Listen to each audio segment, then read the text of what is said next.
यही एक मुद्रा है बाकी, यही एक आसन है शेष। यही प्रकृति की एक घोषणा, मैं परंपरा का अवशेष। अवशेषों में आगे पीछे किंतु शिखर तक जाऊंगा, किसी रोज में इसी परंपरा में शामिल हो जाऊंगा। मंचासीन सभी महोदय और विद्वद्गण, मेरे साथी, सभी विद्यार्थियों एवं श्रोतागण, अनेकांतवाद का जन कल्याण के अंदर क्या योगदान है, इसके संदर्भ में हम सभी चर्चा कर रहे हैं। समय सीमित है, मैं सीधे विषय से अपनी चर्चा को प्रारंभ करता हूँ। चूंकि जन कल्याण की बात चल रही है, इसलिए मुद्दा व्यवहारिक अधिक हो जाता है और आत्म कल्याण का ना होकर के हम फिर एक एक व्यक्ति की बात करते हैं, बोलचाल की बात करते हैं, व्यवहार की बात करते हैं। इस क्रम में जैन दर्शन के अनेकांत में, अनेकांत का जो वाद है, जिसे हम स्यादवाद कह सकते हैं, उसका बहुत अच्छा सिद्धांत है जो अक्सर आच्छादित रह जाता है। आप राजवार्तिक उठा करके देखिए, भगवती आराधना उठा करके देखिए, श्वेतांबर साहित्य में स्थानांग उठा करके देखिए, आपको वहां पर 10 प्रकार के सत्य का वर्णन पढ़ने को मिलेगा। सत्य 10 प्रकार के होते हैं, ये वर्णन आपको देखने मिलेगा। और जब भी हम स्यादवाद की चर्चा करते हैं तो 10 प्रकार के सत्य और 9 प्रकार की भाषाओं का कभी स्मरण नहीं करते। मैं उसमें से आपको 3-4 सत्यों के संदर्भ में यहाँ पर जानकारी दूंगा। उसके पहले आपको बताता हूं कि अनेकांत और स्यादवाद का भाषा में कितना बड़ा योगदान है। जैन साहित्य खोलिए या आप न्याय साहित्य खोलिए, जिन्हें हम नैयायिक कहते हैं, उन्होंने 3 प्रकार की शब्द शक्ति का वर्णन वे करते हैं, अभिधा, लक्षणा और व्यंजना। इतनी गजब की शक्तियां हैं, 3 प्रकार की शक्तियां। आपको बोलचाल की भाषा का अर्थ मैं समझाना चाह रहा हूं कि भाषा कितनी गजब की होती है। वाक्य एक है और अर्थ 3 निकलते हैं। वाक्य एक होगा, अर्थ 3 निकलेंगे। एक बहुत सरल उदाहरण देता हूं, गंगा बह रही है। वाक्य क्या है? गंगा बह रही है। अब गंगा बह रही है के अर्थ देखिए। एक इसका अभिधा अर्थ होता है कि ये गंगा नदी बह रही है, ये अभिधा अर्थ है। मान लीजिए हम कहीं पर भी जाए, हरिद्वार जाए और वहां पर देखें, देखिए गंगा नदी बह रही है, ये गंगा बह रही है का अभिधा अर्थ है। हम आपस में खड़े हुए थे, हमने पूछा साहब वे कैसे हैं? अरे उनका तो क्या बताएं, उनके घर में तो गंगा बहती है।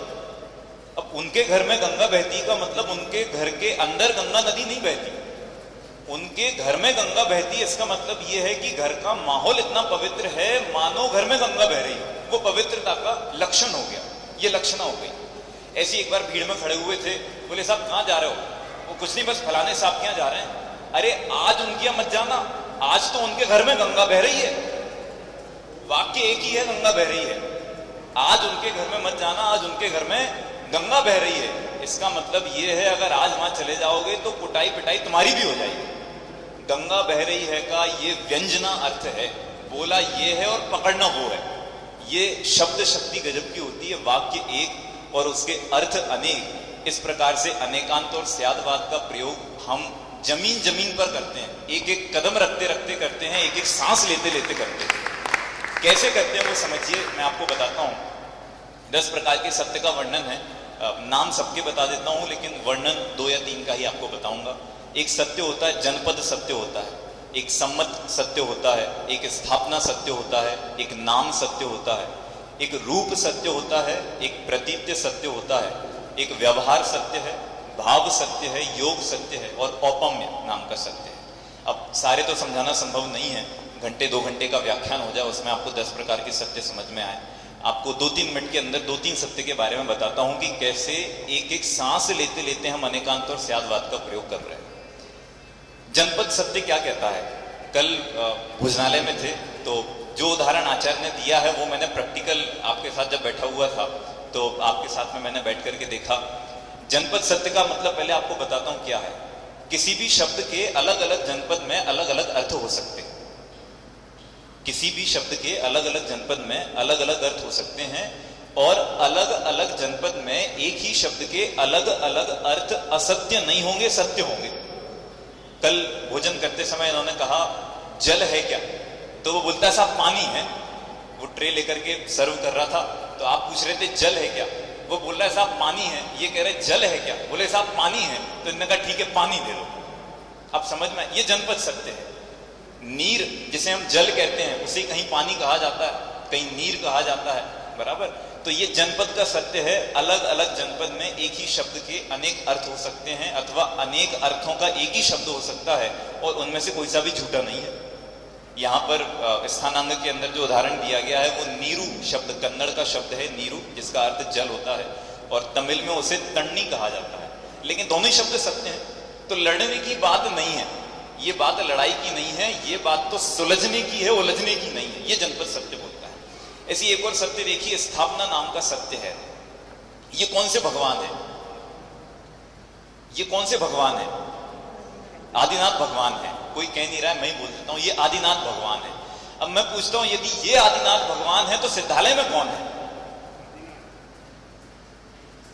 यदि इनका नाम आदिनाथ है तो फिर सिद्धालय के अंदर कौन है?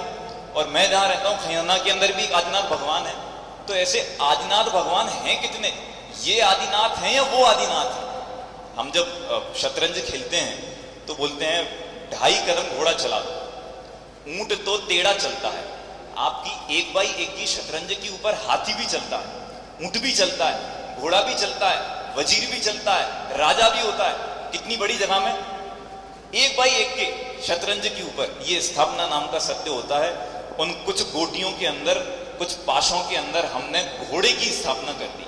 ऐसे ही एक पत्थर के अंदर, एक शिला के अंदर मानो हमने साक्षात आदिनाथ की स्थापना कर दी है और उन आदिनाथ को हम इन आदिनाथ के रूप में यहाँ पर पूज रहे हैं। ये स्थापना सत्य है। कहाँ नहीं करते हम स्थापना, बताएं कहाँ नहीं करते हैं स्थापना? जगह जगह तो स्थापना होती है। मानस स्तंभ की स्थापना करते हैं, जिन मंदिर की स्थापना करते हैं, जिन बिंब की स्थापना करते हैं, जगह जगह स्थापना होती है कि नहीं होती है? ये स्थापना नाम का सत्य है। ऐसे देखिए, एक सत्य होता है नाम का सत्य है। अब देखिए उसके संदर्भ में क्या लिखा है, पंक्ति पढ़ता हूं। किसी का नाम लक्ष्मीपति है और किसी का नाम अमरचंद। लक्ष्मीपति को भीख मांगते हुए देखा जा सकता है और अमरचंद को मरते हुए देखा जा सकता है। ये नाम का सत्य है। लक्ष्मीपति करोड़ीमल कह सकते हैं। करोड़ीमल एक भिखारी का नाम है। बोला क्या किसी भिखारी का नाम करोड़ीमल होना चाहिए? और किसी का नाम अमरचंद है। बोले साहब कल कौन मर गया? बोले अमरचंद जी चले गए।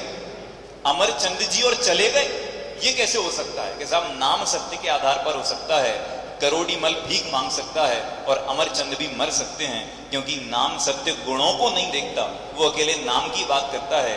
इसीलिए ये नाम सत्य भी व्यवहार में जगह जगह चल रहा है। स्मारक के अंदर हम लोग पढ़ते हैं, पढ़ा करते थे, अब तो 2-3 साल हो गए निकले हुए।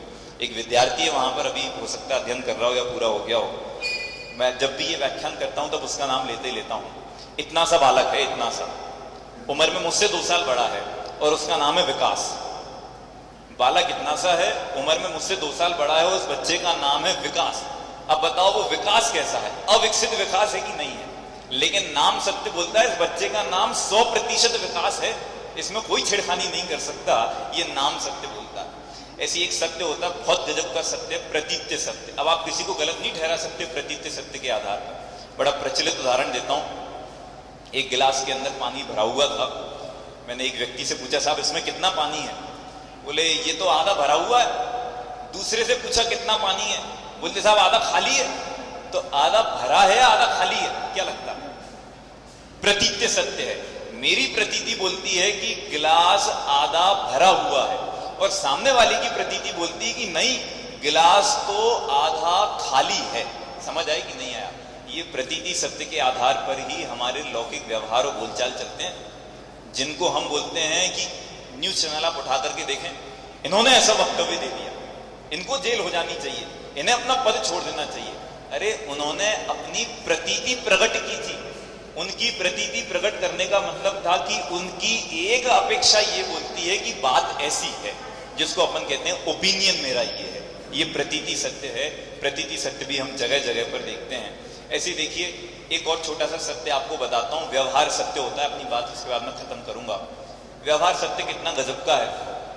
ट्रेन के अंदर सफर करते हुए मैं आ रहा था, आप लोग गाड़ी से आ रहे थे, तो हम बीच में बोलते जा रहे थे, देखिए साहब लखनऊ आ गया, देखो साहब कानपुर आ गया, और देखो अयोध्या आ गया। अयोध्या आ गया या आप अयोध्या आ गए? अयोध्या आ गया या हम अयोध्या आ गए? टैक्सी के अंदर बैठकर कहा बस मंदिर आ गया, मंदिर आ गया। अरे मंदिर आ गया कि हम मंदिर आ गए? कहना क्या चाहते हैं? साहब कहां जा रहे हो? बोले कहीं नहीं, मंदिर के दर्शन करने जा रहे हैं। तो मंदिर के दर्शन करने जा रहे हैं कि भगवान के दर्शन करने जा रहे हैं? दर्शन किसके करने जा रहे हैं? भोजन बन रहा था, बोले साहब भोजन तैयार हो गया। नहीं नहीं, बस वो अनुभव जी की चटनी बननी और तैयार है। तो अनुभव जी की चटनी बननी है या अनुभव जी जो चटनी खाएंगे उसकी चटनी बननी है? बनाना क्या चाहते हैं? ये व्यवहार सत्य बोलो आप। जगह जगह व्यवहार सत्य का कहां प्रयोग नहीं करते। मैं कहता हूं यहां तो व्यवहार सत्य समझते हैं, लेकिन यदि जन का कल्याण करना है, जो मेरा मानना है संसार में रहते हुए 3 काल में नहीं हो सकता।